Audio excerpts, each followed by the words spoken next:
Hello, ladies and gentlemen, and welcome back to Getting With the Program, talking about Episode 8 of My Hero Academia, Bakugo's Startline. I am your ever-friendly Pokeprof, joined once again by Kross. Booyah! And Ashen Sky. Here with today's weather. Okay, then. So, this episode is mostly fallout from the previous one, from what we've seen. Yeah. It's where, the entire episode really has Deku going and recovering from his injuries because he can't just get kissed and healed up by Recovery Girl anymore. Yeah, he has to wait until his body's had a chance to do a little bit of its own recovery overnight, because if he tries, it could kill him. Mm-hmm. Though one of the interesting things about this episode, I'll have to say, is the fact that we finally see something non-Vegeta-esque with Bakugo. Because you know how we've been constantly comparing him to Vegeta throughout these reviews? The one major aspect that I would say that he has over Vegeta is the fact that he's actually willing to listen to others when they say something, especially if they're right. And towards the end of the episode, where he is talking to Deku, he's like, he was proven the fact that, his attack was stupid to do indoors. So yeah, he agreed with what was her name? Yoruga or something like that. What's her name with the black hair? Yeah, the one that's in the outfit that we haven't seen any of her powers yet. The one who looks like my Shiranui. No, she does. Are you talking about Mountain Lady? No. We're talking about one of the 4 students that got in on recommendations. Black hair in a ponytail, has a red outfit split down the front like my Shiranui. Oh, her. She's fun. I like her. She's also very observant and very intelligent. There's a reason behind her costume. Mm-hmm. In the end it is. Well, I think, yeah, but almost all the characters have an actual reason behind their costume. Though I question Uraraka, I believe her name is Gravity Girl. Chaco? Yeah. I question her having high heels on her suit, but are they really high heels if they're made out of spongy rubber? Yeah, because they're not really high heels, honey. They're kind of like her outfit, especially the leg part, reminds me a little bit. I don't know if you guys have ever seen Bubblegum Crisis. Not in a long time. Basically, the legging parts are almost like completely rounded at the bottom, with the exception of a heel part at the end. But hers didn't really look like it even had a heel. It had just like pads on the bottom. They remind me of the long fall boots from Portal. Okay, I could see that. I could see that a bit more. I was just remembering it kind of looked like a heel the one time we got to really see the bottoms of her feet, and like she had like almost like a little horseshoe thing on the bottom of her feet as well. Yeah, they're like cushions, padding. Yeah, which as a gravity-based superhero, that kind of makes sense. But when it comes down to it, though, it's the fact that Bakugo actually flat out said, he's like, I even agreed with what that was like. He's like, I even agree with what that chick said. I was so stupid. And he himself realized that if he were to get into a fight with our half cold, half hot hero that we saw, Todoroki, yeah, he would not stand a chance. And it's like that frustrates him, is the fact that no matter what he do, his power isn't enough. He has to finally admit that there are people out there, especially people with quirks, that are stronger than he is. And he's very proud. He has a lot of pride to deal with, and he's still determined to make sure, now that Deku has a quirk, is determined that Deku will never beat him again. Yeah, though I think probably the biggest thing about this that I know is probably going to come back up again in the future, considering it was happening at all in the first place, is the fact that Deku revealed the fact that he was given his power. He was given one for all. You ain't got to worry about that. Yeah, I don't believe that shit at all. Come on. Forget about it for a few seasons. It's nothing. For a few seasons, he says. But we But know. well, keep in mind, Bakugo didn't believe him. Yeah, because this is as far as we know from what All Might and Deku said and earlier on in the episodes, is the fact that you just can't give away quirks. All for one is, or excuse me, one for all, is the only power we've seen so far. Yeah, well, he didn't That call actually it by happened. name to Bakugo, at least. Oh yeah, well no, because he wanted to keep it secret. On that note, we also learned that aside from Deku, there are only 3 other people that know the secret of All for One or One for All. Bleh. There's Recovery Girl, who is the nurse, Mm-hmm. the principal of the school, and a close friend of All Might's, and that's it. And then of Deku, of course. Yeah, I said besides Deku. Yeah. But it's like, other than that, this episode, We did learn for a fact that the staff does know about his weak injury. Yeah, the fact Yeah. that All Might has his little weak mode. Mm-hmm. Also, I'd like the fact that even though he was on the losing team, Ida was named like the MVP of the battle between two, because they even discussed that he actually embraced the spirit of the challenge. He had a plan. He didn't stray from what he was supposed to do, and you saw how proud he looked over all that being said. It's like, but it was true. He actually did what he was supposed to in the role that he was given. That said, I do think there was one aspect that I think Little Miss Smart Girl and or All Might could have dinged him on, and that was his monologuing. No, monologuing is an established tradition. Yeah, Yes. no, I don't think so. Well, the only thing that All Might pointed out was that he thought that Ida could have, relaxed a little bit, but the fact that he totally embraced being a villain, was doing the whole villain spiel with the monologuing even, I thought was great. I know, I loved it as like a little campy thing that he was doing, and it just from what we've seen of Ida so far, it kind of fits his character that anything that he would be tasked for, he would throw himself into entirely.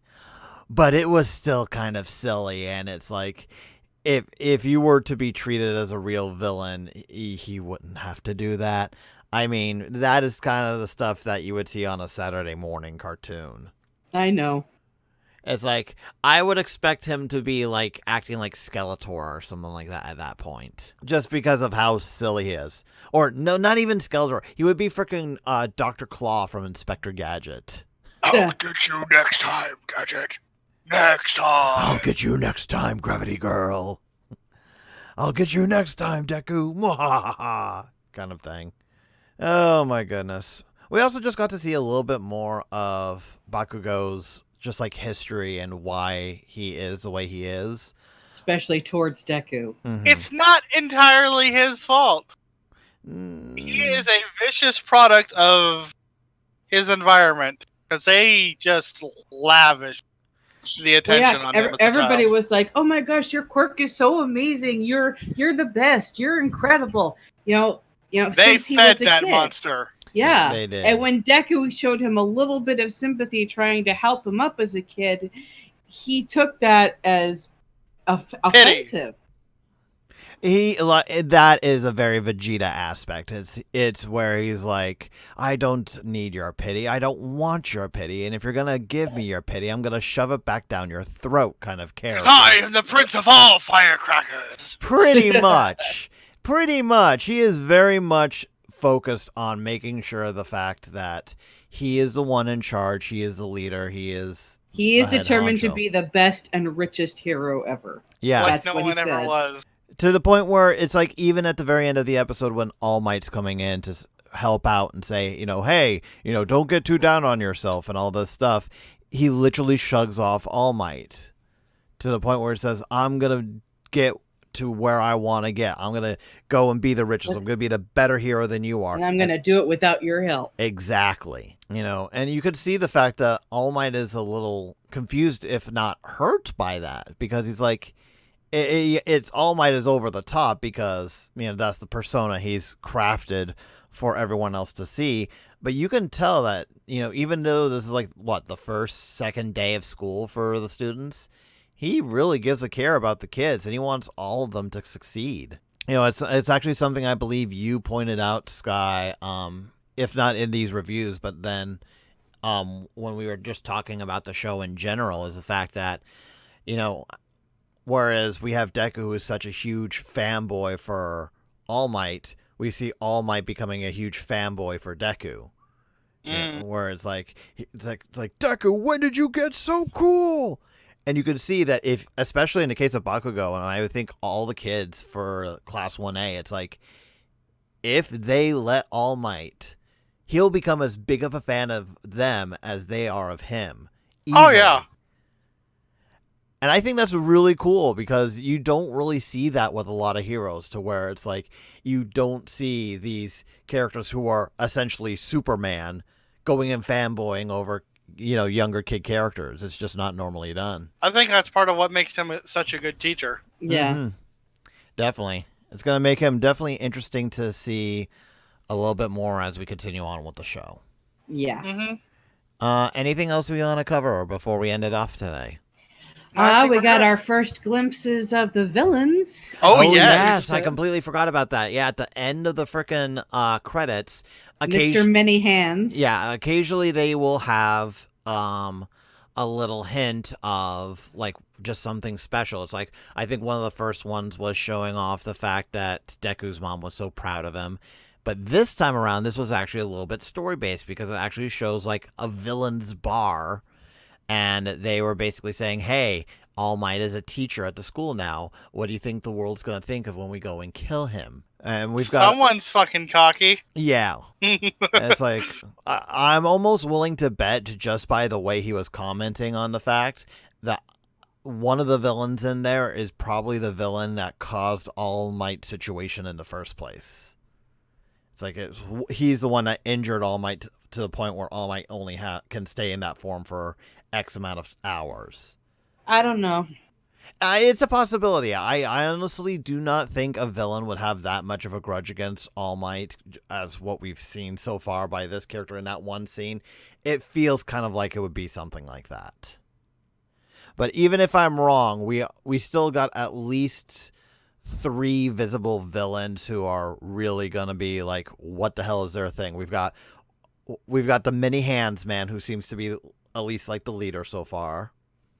Just because of what we've seen of him in the actual opening credits. Because we've seen all 3 of these villains so far in the opening credits, but we have no context for them. Mr. Lizard Face with the exposed brain. Yeah, well, I think he's more of a bird from what I saw. I'm not sure if he's a bird or a lizard. He's bird. He's Burke. He's bird. But not only do we have him, we have Mr. Many Hands, but we also have Shadowy Figure, as I like to call him, where he's just literally like... He's actually not so much Shadowy Figure. He's like a shadowy flame. Yeah, you gotta say, he's kind of We'll like... just call him Meta Knight. No, I wasn't gonna call him Meta Knight. I was gonna call him Dark Grillby. Well, yeah, considering he's working behind the bar, it kind of fits. Yes, he Nega is. Grillby. He is Nega Grillby. Grillby. He is an evil version of the frickin' bartender from Undertale, because that's exactly what he looks like. Am I wrong? No. But so we've got Dark Grillby, we've got Mr. Many Hands, and then we've got Exposed Brain Crow. So, and we've seen, at least if the opening cinematic is any indication, Mr. Brain is capable of actually fighting on All Might's level. Yeah, going toe-to-toe with All Might. Though we've seen nothing of the other 2 characters' powers. I can only guess Nega Grillby is going to have some kind of firepower. But other than that, we don't know what Mr. Many Hands can do. Other than the fact that, like I said before, he kind of looks like something out of Evangelion to me, just the way he's designed. I think the brain crow, whatever the hell he is, looks more like he's from Evangelion. Get in the damn mech, Shinji. It's like, get in the mech, Deku. Oh my goodness. Get in the All Might bot, Deku. I don't think you would need to convince Deku to get into an All Might robot, like, at all. I don't think so either. It's like, Bakugo? Yes. Deku? Not a chance in hell. Deku, I'm going to have to ask you a very important favor. I need you to crawl inside me. So just press the black shoulder blade and it'll open up. I will say one thing before we go and leave it off for the day here. They actually started to introduce some of the other characters, some of the minor ones. They don't give us the whole like details on their superpowers like they did with our half cold, half hot guy. Trust me, everybody that is shown in this show will get the spotlight. Oh yeah, but no, it's like where everyone else, it's like, hey, here's this character. Here is their special ability. It's like for like Mina, we don't get to see her special ability actually detailed. We only just get to see the fact that she went and burned through Mr. Naval Laser Sky's. Well, she was basically surfing through the hallway on her acid. Which, honestly, I can say that is a really interesting way of using a power like hers. It's like, you would think, oh, she just goes and drips acid from her body. What use is that? And then she's sliding around. She's like skating on her own acid, which is like, that is a really interesting and unique way of using that kind of power. I love it. Again, I love that this show is taking unique strides with how characters use their powers. Yeah, though, if anyone's currently a one-hit wonder in terms of what their powers are and what they can do. It's Bakugo. No, I wasn't actually going to say Bakugo. I was going to say Mr. Laser. It's like, I don't see... Oh, Mr. Naval Laser, yeah. I don't see how he could really use his power all that different from just going pew pew pew pew. The only other instance we've seen of so far is actually him propelling himself, but then it's like that was kind of useless. It's like firing my belly laser for more than a second makes my tummy hurt. It's like, really? And matter of fact, like, what a tool. Literally everyone's calls him a tool. But we got introduced to Mina, we got introduced to a few other characters, and then we also got introduced to Sue, who is Froppy, I believe her hero name is eventually. Or is that I don't know if that's actually her name or if that's just like a fan name for her. You'll see.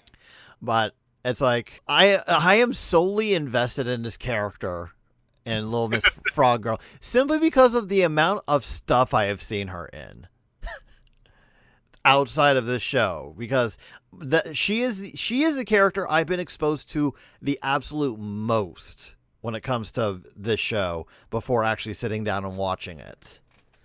So it's like that I am involved in her. I'm like really wanting to see what is her character, what things are going on, because right now she's just kind of there. Oh no, she so far what we've seen of her is that she's the one who's like, she's like this like sarcastic side character.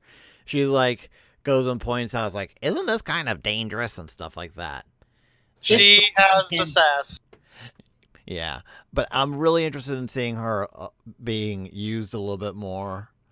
I think it's clear the fact that, with the exception, I think the girl with the weird ear things. It's like you could see that the creator really put a lot of effort into Mina, a lot of effort into Araka, and a lot of effort into Sue, because they are very, very distinct characters in terms of their looks and their abilities. All of them are. There are some characters who I would argue is like not so much on the originality part. It's like, because we got Mr. Guy with who just kind of looks like he has a giant kangaroo tail, and that's about it. Well, we don't really know what his abilities are yet. Yeah, we've only seen him once, and that was unfortunately him getting raffle stomped by Hot and Cold Guy. Todoroki. Icy Hot. Yeah, Icy Hot. You got to remember, hon, I'm bad with names. It's going to take me a while to get them. It's like, how long did it take me to get Bakugo's name right?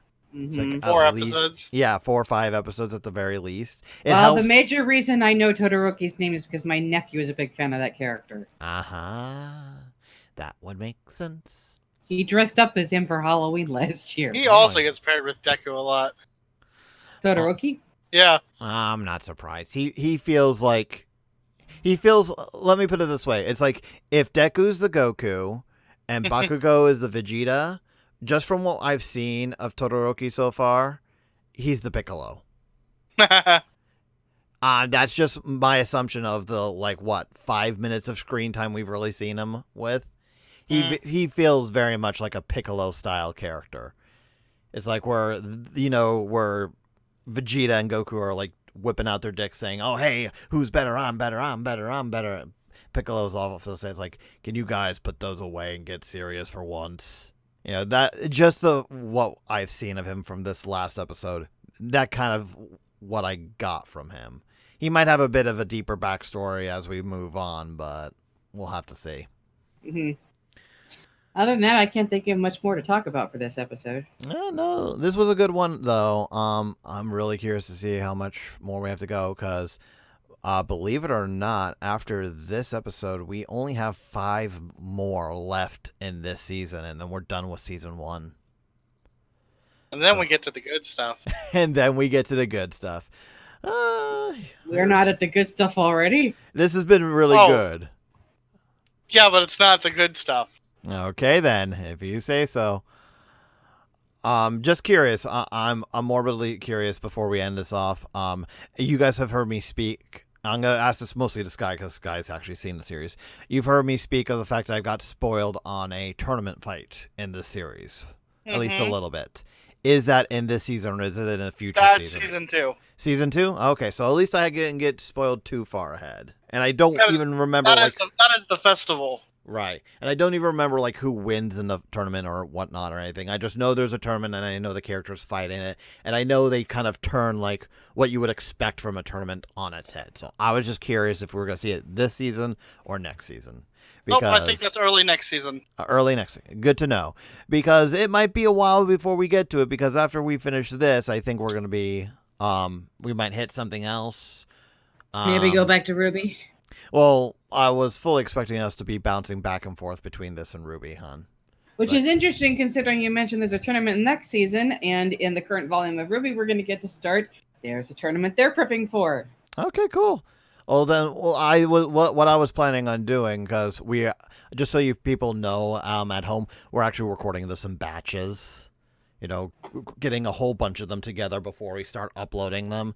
So, not to make my mind go crazy. We want to give you plenty of content to enjoy. Yeah, we want to make sure you guys have this regular, because of the moment of recording this, we haven't actually set anything up yet.